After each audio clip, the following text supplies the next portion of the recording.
Sahabat jempol dimanapun Anda berada, Assalamualaikum warahmatullahi wabarakatuh. Sebelum kita lanjutkan pembahasan, mari kita dengarkan dulu pendapat ulama tentang Habib Rizik. Ya saya tidak tahu nanti tanggung jawabnya neng Allah kayak apa ya, kita tidak tahu. Apa yang benar FPI apa ahli sunnah ya, sama FPI juga ahli sunnah. Karena Habib Rizik itu ya Zuriyah Rasul. Tapi kan kita adil, saya itu sering ditanya, menurut jenengan Habib Rizik itu gimana? Habib Rizik itu Zuriyah Rasul, nahi mungkar itu pasti baik. Tapi saya juga bilang Pak Quraisyab ya orang alim juga Zuriyah Rasul, dan cara pandang Pak Quraisyab ya kayak begitu. Baru saja kita dengarkan pendapat Gus Baha. Bagaimana pendapat Ustadz Abdus Somad? Abdul Somad mungkin habis amalnya sudah ria. Satu-satunya yang akan kujadikan bekal menghadap Rasulullah hanyalah aku pernah mencintai keturunanmu. Aku pernah mencintaimu zuriat.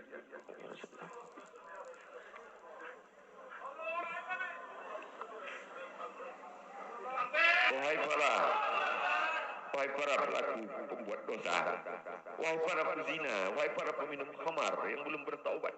Kalau kalian belum sanggup untuk berbuat baik, kalau kalian belum mampu untuk beramal saleh, paling tidak jangan kalian sakiti zuriat Rasulullah. Sahabat jempol, pandangan kedua ulama itu bersandar kepada sabda Rasulullah.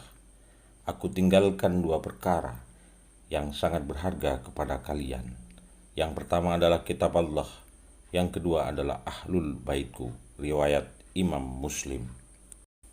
Tak hanya itu, Al-Quran melalui surah Asy-Syura ayat 23 pun mengatur perintah untuk mencintai ahlul bait. Dalam ayat tersebut disebutkan, katakanlah wahai Muhammad, aku tidak meminta upah kepada kalian, kecuali rasa cinta kepada kerabatku. Dengan demikian, telah jelas bahwa perintah memuliakan dan mencintai ahlul bait juga merupakan perintah langsung dari Allah yang wajib dipatuhi. Lantas bagaimana menyikapi fenomena Habib Rizik Syihab yang penuh dengan kontroversi? Sebelum kita lanjutkan, mari kita ikuti beberapa sikap kontroversi Habib Rizik. Pada tanggal 20 April 2003, Rizik Syihab ditahan karena dianggap menghina kepolisian negara Republik Indonesia. Lewat dialog di stasiun televisi SCTV dan Trans TV, ia divonis 7 bulan penjara oleh Majelis Hakim Pengadilan Negeri Jakarta Pusat pada tanggal 29 Juli tahun 2003. Pada tanggal 13 November 2015, Habib Rizik kembali menjadi sorotan saat diundang ceramah oleh Bupati Purwakarta. Saat berceramah, Habib Rizik mempelesetkan kata sampurasun menjadi campur racun.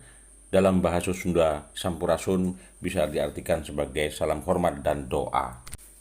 Atas kejadian tersebut, Habib Rizik Syihab dilaporkan oleh Aliansi Masyarakat Sunda menggugat yang diinisiasi oleh Angkatan Muda Siliwangi Jawa Barat ke Polda Jawa Barat atas tuduhan penghinaan dan pelecehan terhadap budaya Sunda.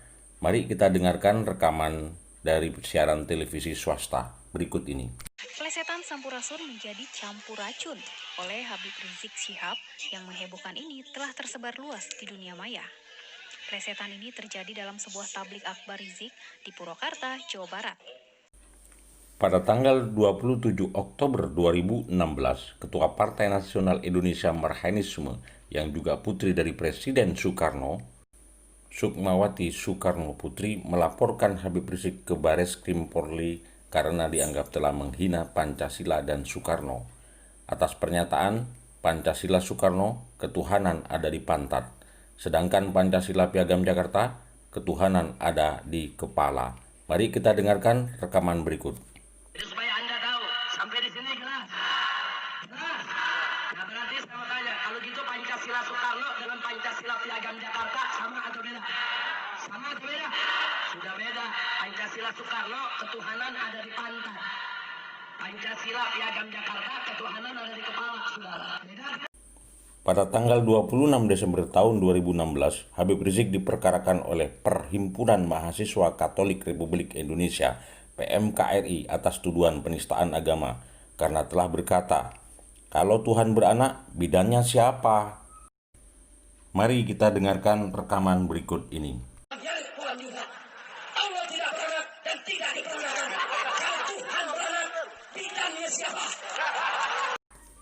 Pada tanggal 12 Januari 2017, Habib Rizik dilaporkan kembali oleh Kepala Bidang Hubungan Masyarakat Polda Metro Jaya, Komisaris Besar Raden Prabowo Argoyuwono atas tuduhan penghinaan terhadap profesi Hansip karena telah berkata, di Jakarta, Kapolda mengancam akan mendorong Gubernur BI untuk melaporkan Habib Rizik, pangkat Jenderal Otak Hansip.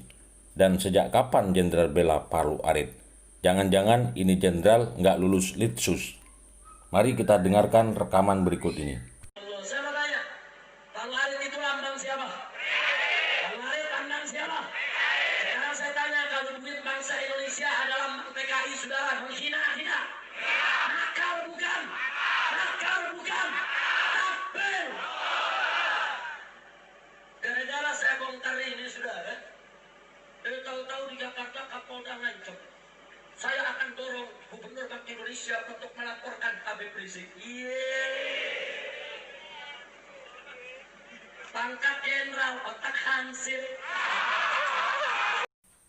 Pada Februari tahun 2017, tersiar rumor adanya percakapan pornografi antara Habib Rizik dengan seorang perempuan bernama Firza Hussein, beserta foto-foto panas Firza di WhatsApp.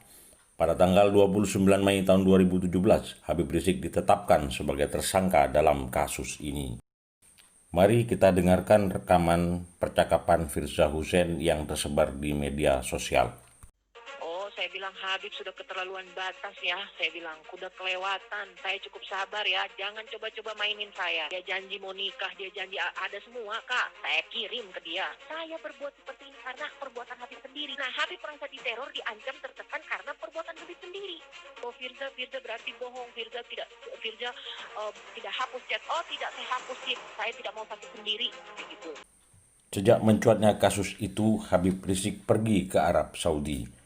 Celakanya, pada tanggal 29 September 2017, Habib Rizik dicekal saat akan meninggalkan Arab Saudi karena kabarnya visanya sudah habis. Namun setelah 3 tahun berada di Arab Saudi, akhirnya Habib Rizik pulang ke Indonesia sekitar tanggal 10 November tahun 2020. Kabarnya kepulangannya akan menikahkan putrinya.